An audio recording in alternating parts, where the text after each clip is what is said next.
Hi, this is Politics by Jake, and this is episode 2 of part 4 of the series entitled The Long War. And we might aptly name this, or subname it, The Crime Against Humanity. Why Nuremberg exists and why it still matters. Now, before I get too far down the road on this, let me just explain to you, so those of you who have come a little after me as far as life is concerned, because I was born in 1951, and I can touch this. I am much more familiar with this. You millennials, you Gen X's, you Gen Zers, you may not be so familiar. So I'm going to tell you. The Nuremberg trials, and when I say Nuremberg, I refer to several things. I refer to the Nuremberg trials, I mean the Nuremberg Code, I mean the Nuremberg doctrine. But the Nuremberg trials were international criminal trials, and they were held by France, the Soviet Union, the United Kingdom, and the United States, and they were against leaders of the defeated Nazi Germany for plotting and carrying out invasions of several countries across Europe and committing atrocities against their citizens in the Second World War. Between 1939 and 1945, Nazi Germany invaded many countries across Europe, and actually they started doing it before 1939. They inflicted 27 million deaths in the Soviet Union alone. Proposals for how to punish the defeated Nazi leaders ranged from a show trial, and of course it was the Soviet Union that suggested that, to summary executions. The United Kingdom had suggested that, and in mid-1945, France, the Soviet Union, the United Kingdom, and the United States agreed to convene a joint tribunal in Nuremberg, which was part of, occupied Germany, with the Nuremberg Charter as its legal instrument. And so between November 20th, 1945, and October 1st, 1946, an international military tribunal tried 22 of the most important surviving leaders of Nazi Germany in political, military, and economic spheres, as well as 6 German organizations. The purpose of the trial was not only to try the defendants, but also to assemble irrefutable evidence of Nazi war crimes, and in thus doing, offer a history lesson to not only the defeated Germans, but the world. And let me tell you, there was never a time when this information was more needed. And to delegitimize the traditional German elite. And the tribunal verdict followed the prosecution in declaring the crime of plotting, and this is just very important for you all to understand for what it is that I'm talking about on the show, in declaring the crime of plotting and waging aggressive war the supreme international crime, because, quote, it contains within itself the accumulated evil of the whole, close quote. Most defendants were also charged with war crimes and crimes against humanity, the Holocaust significantly contributing to the trials. 12 further trials were conducted by the United States against lower-level perpetrators and focused more on the Holocaust.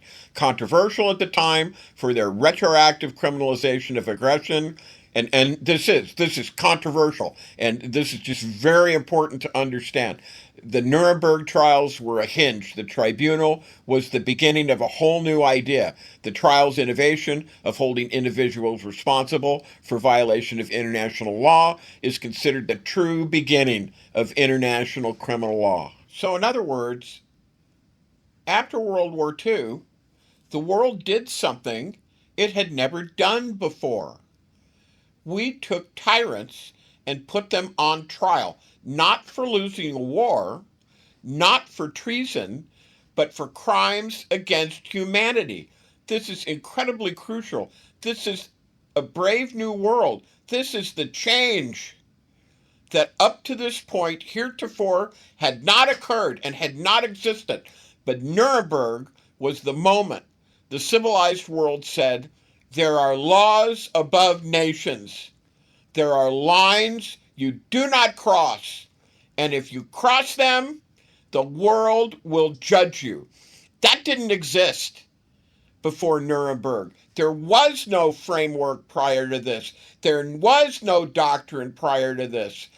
The trials of Nuremberg created the very idea that leaders can be held personally accountable for atrocities committed under the banner of the state. That's why Nuremberg matters. It was the world drawing a line in the ashes of a ruined century and saying, never again. So let's get into it. 2,000 years ago, Rome learned something that every authoritarian regime since has learned again and again. And what is that?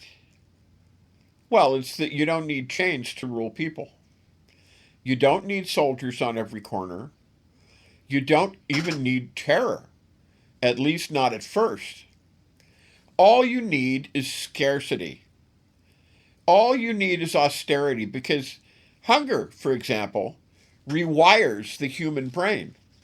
Fear rewires judgment. And desperation, it makes people accept what they would otherwise never tolerate. But this is not just ancient history. This is not just theory. This is happening now. And today, we are going to talk about the moral line, the one civilization drew after the last time the world lost its mind. And let me be absolutely clear at the onset. Nuremberg was not a historical footnote. It was not a victor's justice. It was not symbolism. Nuremberg was created for moments like this.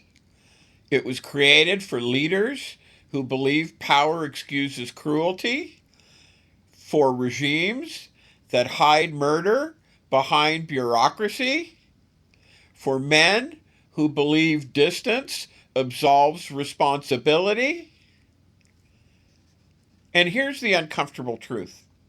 If you understand Nuremberg, you understand why Vladimir Putin is a war criminal, and why anybody who enables him is morally implicated.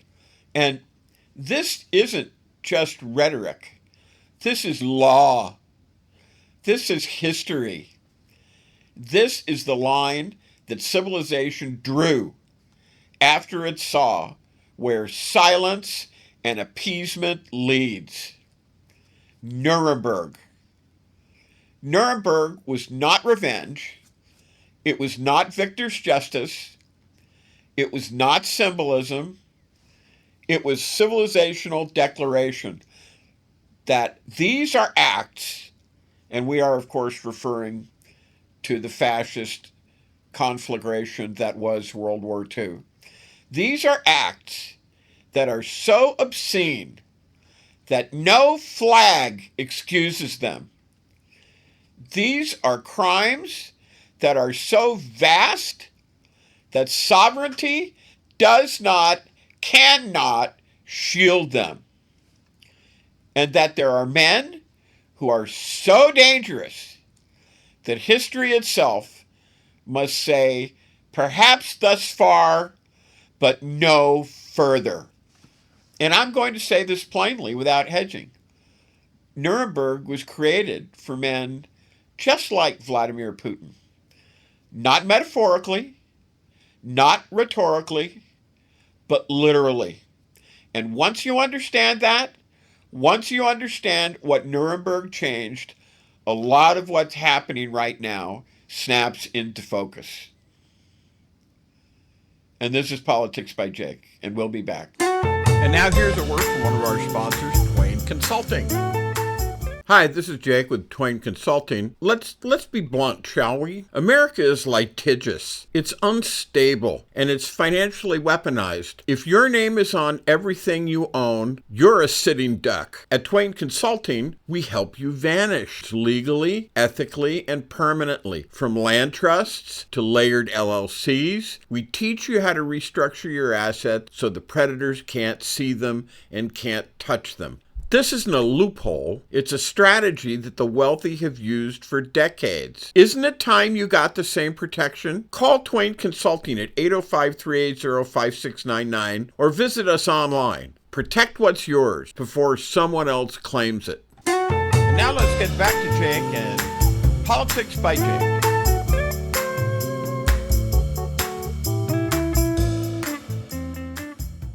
All right, and this is Politics by Jake, and we are back with The Long War, Part 4, Episode 2. And I want to talk about why Nuremberg had to exist now that I've described it and talked a little bit about it. Before Nuremberg, war was brutal, no question, but it was lawless. Before Nuremberg, war lived in a kind of a moral fog. It was a place where the powerful acted and the powerless suffered. And nobody was ever held to account. Yes, there were customs. Yes, there were conventions. You've probably heard of the Geneva Convention. Yes, there were gentlemen agreements among empires. There were understandings. There were customs. There were norms. There were Victorian notions of military honor. But there was no concept that individuals, heads of state, generals, ministers, could be held personally accountable for crimes committed in the name of the state. Before Nuremberg, there was no such thing as crimes against humanity. There was no law that said that a leader could not murder civilians. There was no law that said you couldn't starve a population into submission. There was no law that said you cannot bomb a city knowing full well what you're hitting. Before Nuremberg, atrocity was not a crime. It was an incident. It was a tragedy sometimes, an unfortunate side effect of war, but it was never a prosecutable offense. And just take a moment, will you now, please, as you listen to my show here? Just think about that. Just sit with that for a second. The world went through the Mongols. It went through the 30 Years' War. It went through the British Raj. It went through the Congo Free State. Horror stacked upon horror, stacked upon horror, stacked upon horror, and all of it for thousands of years. It was treated as the price of doing business. Yeah, war was hell, but hell had no judge. War was brutal, yes. Civilians died, yes. But atrocity? It was treated as inevitable, not prosecutable, certainly not. And then something happened, something different. Then came the German death camps. Then came the Einsatzgruppen. Then came the mass graves, the death factories built with clipboards and train schedules. And the world finally said no. No, not anymore. Not in our name. Not in any nation's name. Not in the name of civilization. You see, Nuremberg changed that. Nuremberg shattered that. And it established something radically new. The idea that individual leaders could be held accountable, even if their actions were legal under domestic law. For the first time in human history, the world said that to say, I was just following orders, is no defense. That sovereignty is not a shield. And that human dignity, it transcended borders. And again, I repeat this because this is important. Following orders is not a defense. There are illegal orders. And you have a moral obligation not to follow them. Nationality is not a shield. Position is not an excuse. And this was not incremental. This appeared full-blown, like Venus rising as a full adult out of the Cytherean foam. This was a civilizational hinge. This is profound as the Magna Carta. It is as radical as the Age of Reason or the Enlightenment or the Renaissance, because Nuremberg didn't just prosecute Nazis. Nuremberg invented a new category of crime: crimes against humanity. And it happened because the world finally understood something simple. When leaders decide that some lives matter less, all lives are eventually at risk. And most importantly, it introduced a concept that absolutely did not exist before, and that is crimes against humanity. Not crimes against another state, not crimes against an army, crimes against human beings themselves. Crimes like starvation, crimes like mass displacement, like targeting civilians, like collective punishment, like the deliberate destruction of civilian infrastructure. These were no longer acts of war. They were moral crimes, and they were prosecutable anywhere, by anyone, at any time. Not crimes against another government, not crimes against a military target, crimes against human beings as human beings. Deliberate starvation, deliberate forced displacement, deliberate targeting of civilians, the deliberate executing of non-combatants and prisoners, the deliberate destroying of infrastructure to break a population's will, deliberate collective punishment. Acts that tyrants used for centuries with no consequences. These were suddenly put under a spotlight brighter than judgment itself, and that matters. That matters, my listeners, because you know what it means? It means the clock never runs out. Nuremberg is not a moment. It is a standing warrant on history. For the first time in history, the world said, following orders is not a defense. Nationality is not a shield. Rank is not an excuse. State policy is not a pardon. That was radical. More radical than people understand today. We've forgotten that this exists. Because before Nuremberg, if a leader ordered an atrocity, well, that was just war. But after Nuremberg, a leader could be arrested, tried, condemned, not for losing a war, but for violating the human condition. So this should not and must not be considered by you, my listeners, as a mere tweak. This was a revolution. This, as I said before, was a civilizational hinge. It is in its own way as profound as the Magna Carta. It is as profound as defining the Universal Declaration of Human Rights. It is as world-shaping as the Enlightenment. And here's the part that nobody says enough. Nuremberg wasn't backward-looking. Like I said, we have forgotten today the importance of Nuremberg, and we have watched as evil men have violated those things. The Nuremberg Code, the Nuremberg Principles, the Nuremberg Doctrine, that this was all built on. No, Nuremberg was forward-looking. It was designed for the next aggressor, the next tyrant, the next war criminal. And yeah, it judged the Nazis.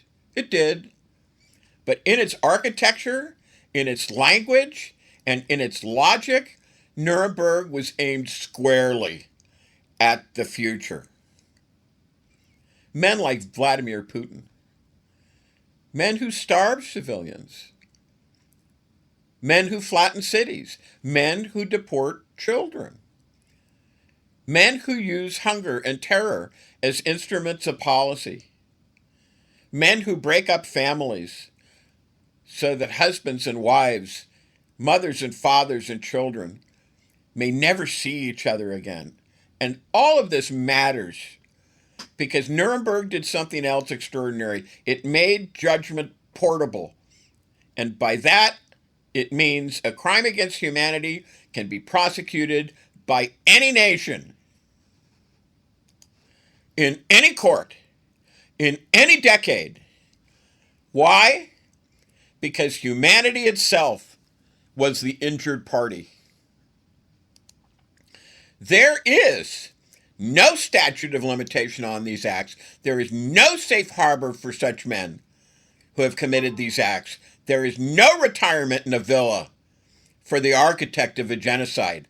There is no, that was years ago defense. No. Nuremberg is not an event. It's a permanent warrant. A permanent warrant issued by civilization saying, thus far, no further. A standing indictment against cruelty. A legal sword suspended over every tyrant's head. And this is where the lesson, my listeners and viewers, becomes razor sharp. When leaders decide that some lives matter less, all lives become negotiable. This is why Nuremberg matters now, right now, in 2025, in Ukraine, in Gaza, in every place where power calculates that suffering is useful. Because the doctrine born in that courtroom, the doctrine that a leader is personally responsible for the harm he unleashes, is the only barrier between civilization and barbarism. And that doctrine is cracking now. And we're watching it crack in real time. When Putin bombs apartment buildings, that's a Nuremberg crime. Did you know that? When he blockades Ukrainian ports to starve a continent, that's a Nuremberg crime. That is a violation of the Nuremberg Code. When his soldiers execute civilians with their hands tied, that's a Nuremberg crime. And the world may hesitate. Politicians may equivocate. But the law we built out of the ashes of the Holocaust, that is unambiguous. And Nuremberg was created for men like him. And if we forget that, if we lose that thread, if we let expedience erase principle, then the entire post-war order collapses like a rotten beam under too much weight. Because the minute we stop enforcing the idea that every life has equal worth, we slide backward into the old world. And believe me, there are those out there, and we'll be talking about them, who long for that. The old world.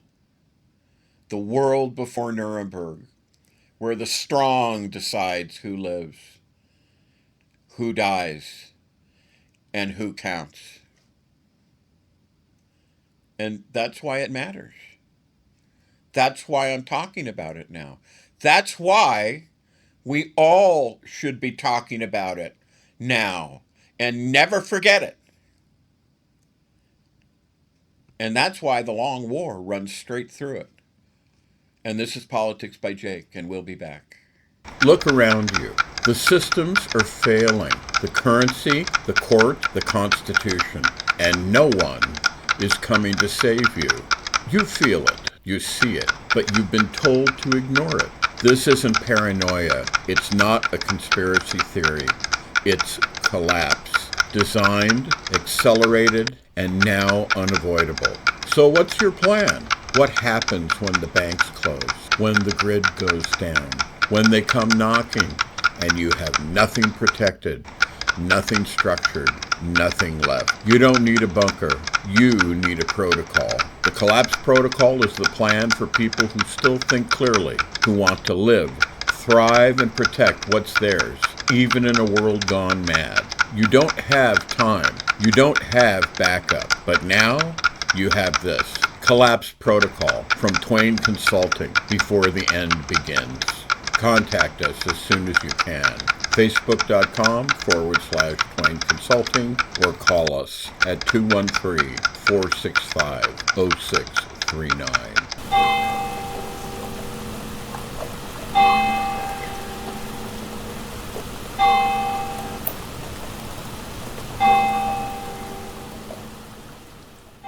All right, and this is Politics by Jake, and we are back. And we're going to talk about a couple of things here. We're going to talk about Putin. We're going to talk about the Russian doctrine of cruelty. And I want to define this carefully because precision really matters here. And it's really important that you listen to what I say and that I get it right. And I intend to get it right. A crime against humanity is not about battlefield necessity. It is about systematic cruelty, starvation as a policy, terror as governance, civilian populations treated as tools. And this is where Rome comes back in again. Rome learned early that hunger bends populations faster than force. Control food, you control behavior. Delay the grain fleets, and the city trembles. Nuremberg recognized that principle in modern form.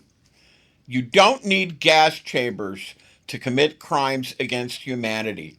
You need intent, you need knowledge, and you need indifference to human suffering. That's the standard. And if that sounds abstract, let's strip the abstraction right out of it, okay? Any leader who knows his actions will destroy civilian life and proceeds anyway is committing a crime against humanity. No shrugging, no excuses, no fog of war, no intent plus foreseeability equals guilt. To understand why Nuremberg applies so cleanly to Vladimir Vladimirovich Putin, you have to understand something uncomfortable about Russian state culture. And I'm going to explain that to you now. This is not about Russians as people, okay? This is not about Russian art. It's not about music or literature. That stuff is great. But what it's about the state tradition. From Muscovy to the Tsars, from the Cheka to the NKVD, from Stalin to the KGB, from the KGB to Putin, there is a through line. And this is what the through line is. Human life is expendable. Russian power has never been built on consent. It has been built on endurance. Human waves, sacrificial armies, attrition without apology. And listen, none of this is Russophobia.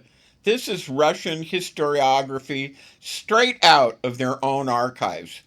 A state that sees death as a tool, which the Russian state does and always has, will always produce leaders who wield death casually. During World War II, Soviet losses were staggering. Staggering. Not because the Germans were superhuman, but because the Russian state was entirely willing to throw bodies into the fire without calculation. And I'll tell you how willing they were that when the Russians went on the attack, when the Soviets, I should say in this particular case, the Soviets went on the attack during World War II, behind them were other soldiers. These were called barrage battalions. And you know what the barrage battalions did? If those Soviets retreated, the barrage battalions machine gunned them down. So there was no retreat in this doctrine. And that doctrine hasn't ended. It's still the same. It mutated, but it's still the same. And today you see it in Ukraine.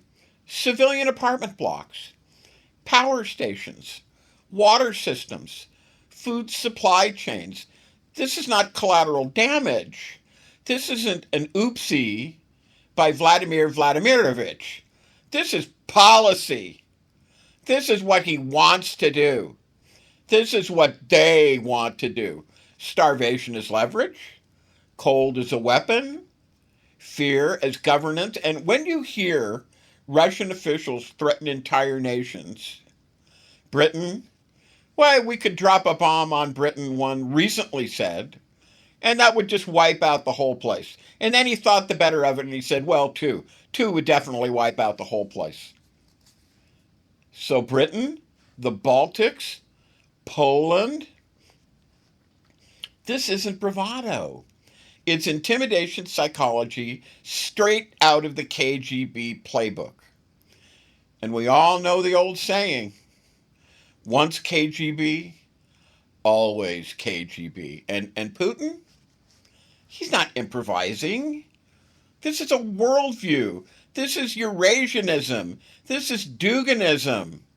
This is a worldview based on Third Rome mythology, Eurasian supremacy, a holy war against the putrid West. None of these things are really new. A metaphysical mission baked into a state ideology, a la the old Byzantine Empire. Putin is not a gangster. Well, he was a gangster. That's how he got his start. But Vladimir Vladimirovich Putin, that you see now, is not a gangster who stumbled into empire. He's a believer who happens to have a nuclear arsenal. And Ukraine is not optional in that worldview. It's foundational. Which is why negotiation fails. Compromise fails. Appeasement fails. And it always will. Because this is non-negotiable. There's no compromise. This is the hill that Putin dies on, even if Russia does not, even if Russia survives Vladimir Vladimirovich. This is the hill he dies on. He's a fanatic. Fanatics do not bargain. They escalate. And that brings us back to Nuremberg. Because fanaticism does not exempt crime. It guarantees it. And this is Politics by Jake, and we'll be back. And now here's a word from one of our sponsors, Twain Consulting. Hi, this is Jake with Twain Consulting. If you think owning things in your own name keeps you in control, think again. In today's world, lawsuits, taxes, and predators are everywhere. That's why the smart money hides in plain sight. We help you to build legal firewalls, LLCs, land trusts, private contracts that protect your assets while keeping you invisible. Call Twain Consulting today at 310-997-2204. Find us on Facebook at Twain Consulting. That's facebook.com/Twain Consulting. Protect what you've built before someone else takes it. And now let's get back to Jake and Politics by Jake. And this is Politics by Jake, and we're back. And this is The Long War. For those of you who are coming in the middle of the show, this is The Long War, Part 4, Episode 2. So we've been talking about cruelty. Let's bring this home. Up to this point, we've been flying high. Rome, Nuremberg, Putin, the doctrine of cruelty through history. Heady stuff. But now we descend because these tactics didn't disappear. They didn't stay in law books or documentaries or dusty court transcripts. They evolved. They migrated. They put on suits and ties. They registered as political parties. They got think tanks and donors and consultants. Today, scarcity and austerity, still the oldest political weapon in the game. The only thing that changed is the packaging.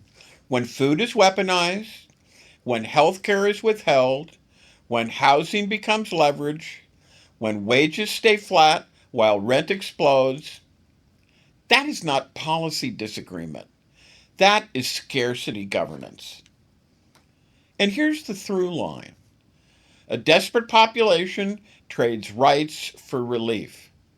Always has, always will. Rome proved it. Nuremberg recognized it. And America? Well, this America under Donald Trump and his fascist cabal, they're flirting with it.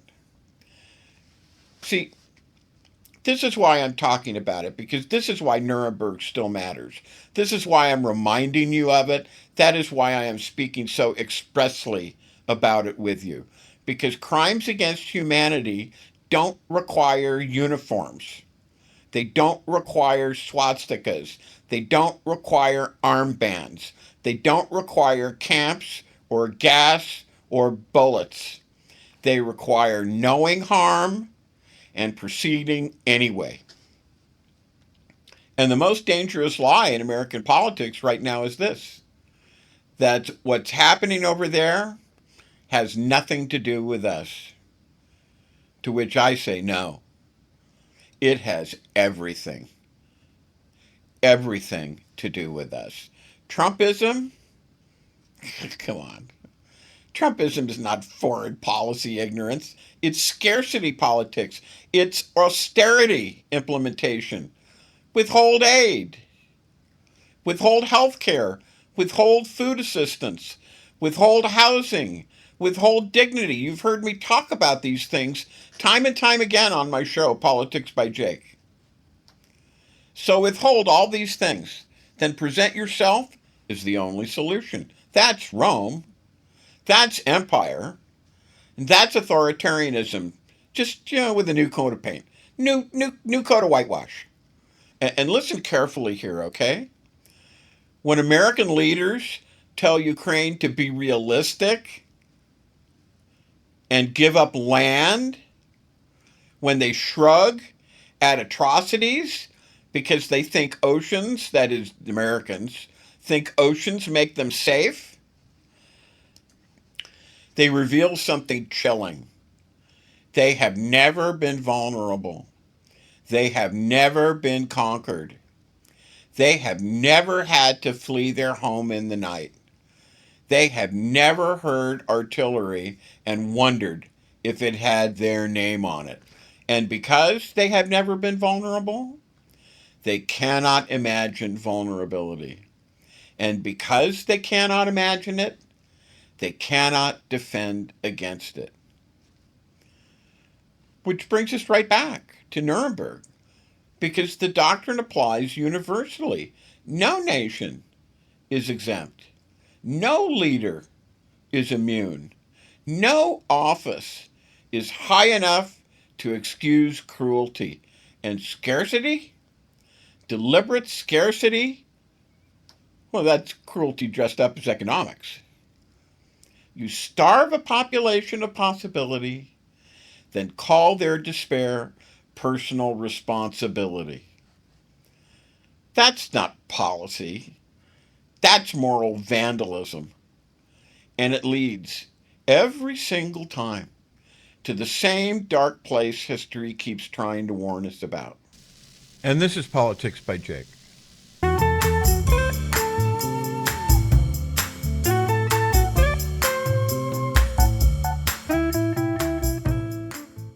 And now here's a word from one of our sponsors, Twain Consulting.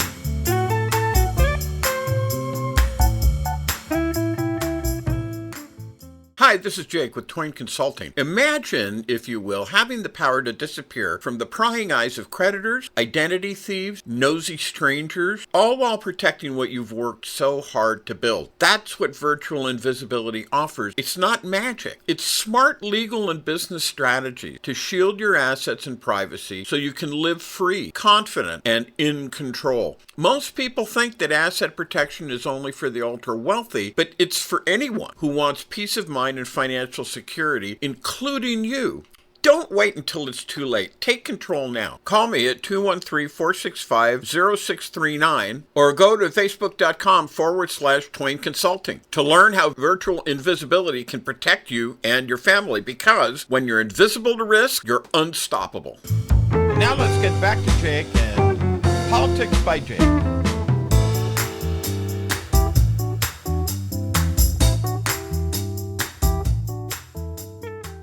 And this is Politics by Jake, and we're back.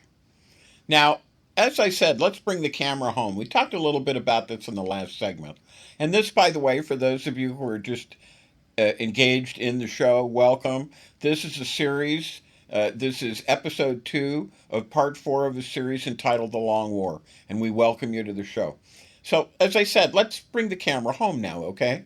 Because everything we've talked about, Rome, Ukraine, Putin, Nuremberg, and believe me, even as I'm saying these words, much more could be said.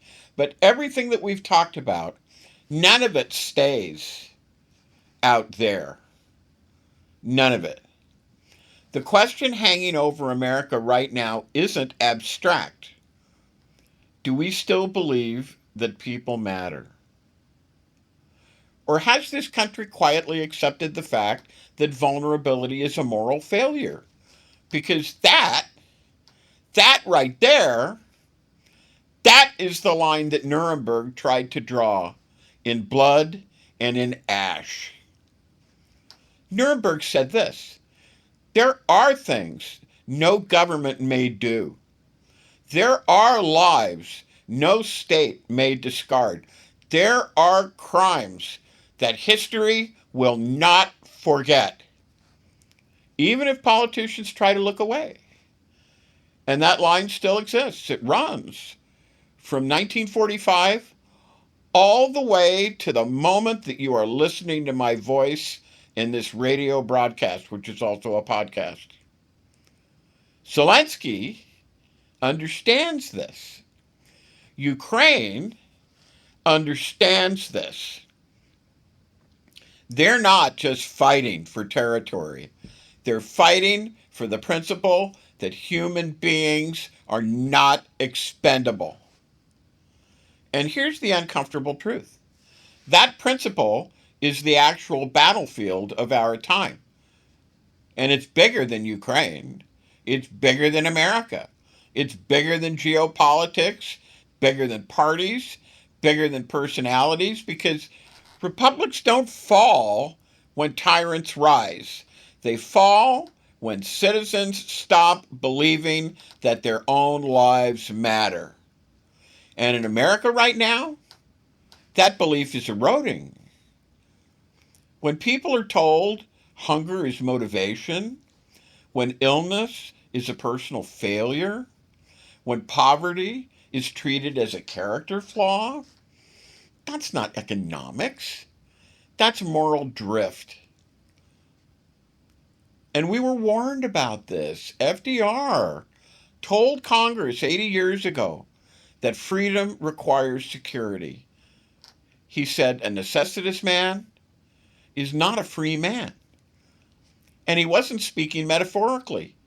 He was stating a constitutional reality. That's why the Ninth Amendment matters here. That's why the Second Bill of Rights matters. Because economic security, not a luxury. It is the foundation upon which political independence sits. I mean, think about it for a minute. It's pretty easy to understand. If a person's drowning, they're not free. They can't be free. If a person's starving, they can't be free. If a person is crushed beneath medical debt, because, say, for example, $880 billion has been taken out of the current big, beautiful bill, which I call the big, abominable bill, the abomination, so that they will be crushed under medical debt. If that happens, those people can't be free. A person working 3 jobs to stay afloat, to keep their nostrils just above the economic waterline, that person cannot meaningfully participate in a republic. And Nuremberg, yes, Nuremberg stands as the warning light. Because the minute deprivation becomes acceptable, the minute suffering becomes policy, the minute cruelty becomes a governing tool, law follows. And when that happens, civilization collapses. Not all at once, but piece by piece, silently, but predictably, in exactly the way history tells us it always does. And this is why. This is why this fight matters. Not because Ukraine is far away, not because tyranny looks different in different languages, but because the moral logic is identical. If some lives can be bargained away, then all lives can be bargained away. If some people can be denied security, then all rights become conditional. And a conditional right, I'm sorry, a conditional right is not a right. It just, at best, it's like a permission slip. And that's the battlefield, see? That's the battlefield. Right there. That's what we're defending. And this is Politics by Jake.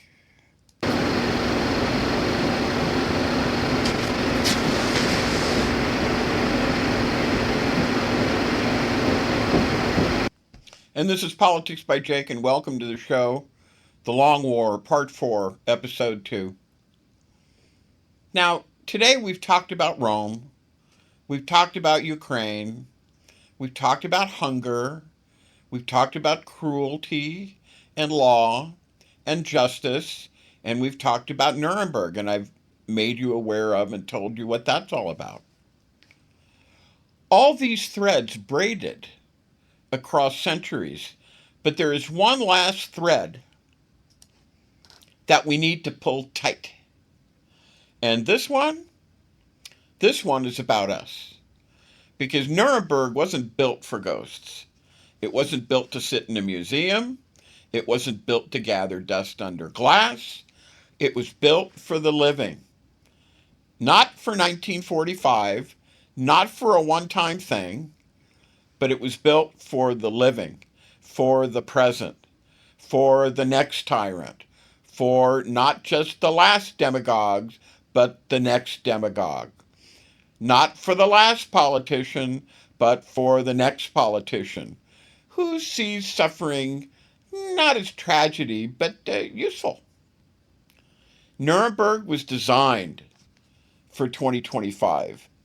It was designed for now, for the world we are standing in, a world wobbling on its moral axis. And here's the part nobody wants to admit. America is not immune. We like to think we inherited the sunlight of the founders, the clarity of Lincoln, the resolve of FDR, but republics don't run on inheritance. Instead, they run on vigilance. They run on courage. They run on the daily decision that cruelty is not acceptable. Not even when it's convenient. Not even when it's politically useful. Not even when the strong say the weak deserves what happens to them. And right now we're failing that test. I mean, when a government plays games with food assistance, that's a Nuremberg issue. That's a potential Nuremberg violation. When leaders talk about motivating the poor through hunger, that's a Nuremberg issue. When politicians tell an invaded nation to be realistic, to hand over land and people like bargaining chips, that is a Nuremberg issue.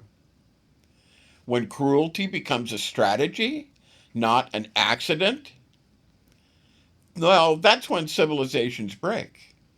And we talk a lot about strength in this country, but strength isn't in tanks, it's not in jets, it's not in budgets. No. Strength is the refusal to abandon human beings, even when it looks like it's easier, even when it looks like it's cheaper, even when some billionaire funded think tank on K Street whispers that dignity isn't in the Constitution. Well, guess what? It is in the Constitution. It's right there in the Ninth Amendment. It's the very soul of the Bill of Rights. It's in the second Bill of Rights that FDR tried to give us, the second economic Bill of Rights that he tried to give us in 1944, a map towards a nation where freedom isn't a theory, but a lived reality. Because here's the truth. Here's the truth that tyrants always fear. A person who believes they deserve dignity, a people who believes that they deserve dignity, cannot be ruled. Not by hunger, not by fear, not by scarcity, not by the politics of cruelty. And that is why Ukraine matters. Because they are fighting for the exact same principle that the founders wrote down. And Nuremberg carved this into stone for all times, for all human history. Human beings are not expendable. And that's the whole long war. The long war is not about borders or armies or political parties or which cable host got mad today. No. The long war is about whether we remember that a republic is a covenant. It's a promise that we will not sacrifice each other on the altars of convenience or ambition. Because republics don't fall when tyrants rise. They fall when citizens stop believing that they are worth defending. So today, going forward into your lives, if you take nothing else from this broadcast, take this, will you please? Dignity is not optional. Security is not optional. Human worth is not optional. And any politician who treats them as optional is telling you exactly what kind of ruler he intends to become.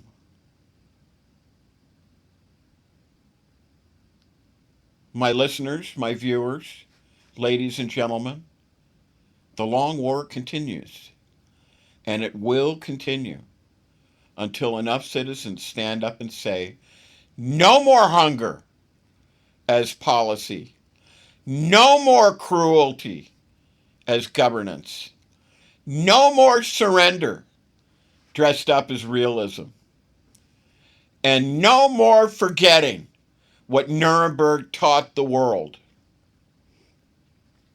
There is a line written in law, in blood, in conscience, and we will not cross it. We will not let it break. We will not become the thing that we once defeated. Because once you forget Nuremberg, you forget who you are. And America, for all her flaws, for all her wounds, for all her chaos, is better than that. This right here, right now, going into 2026 and beyond, this is the fight for the American future. And the long war, it only ends one way. It ends when dignity wins. And this is Politics by Jake.